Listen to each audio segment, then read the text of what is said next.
OMG, today was so great. So Will arrives home to Electra and he tells her that he is now going to be working at Logan with his family. She is surprised to hear this, but happy for him. And Will also talks about, how much he appreciates and loves his mother and that she deserves this success. And he will do everything in his power to make sure everything goes well at Logan.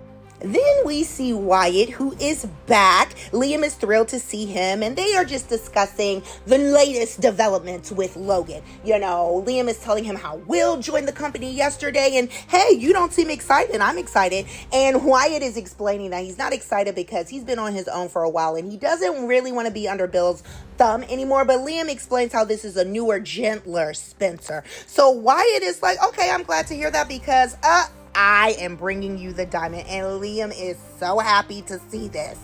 Over to Hope and Steffy. Steffy is still questioning why Hope is on this sudden leave of absence. She cannot wrap her mind around it. Hope is like, really? Do you really have to ask that question? It's more of the same blah, blah, blah. So then Steffy gets on the topic of Logan and all they did to Eric and how Steffy wants Katie to pay for what she did, and they need to learn a lesson in how she has zero hope for Logan's future. Hope is just listening and taking it all in, but little does Steffy know. So Brooke has summoned Katie over to Forrester for a conversation. We think it's going to be about something else. Wrong.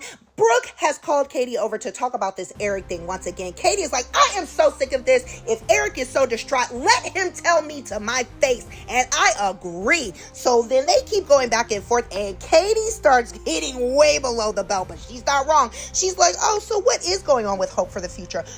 Rich has never really been a father to her, and that's because he's full of contempt, because Hope is your dirty little secret for when you slept with Bridget's husband and got pregnant. Woo!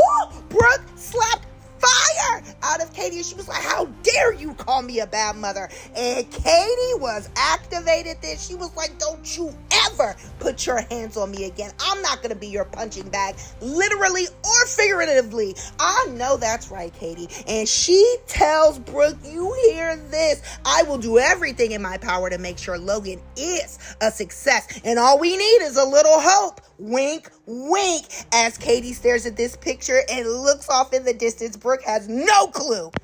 Like, comment, and subscribe so you don't miss what's next.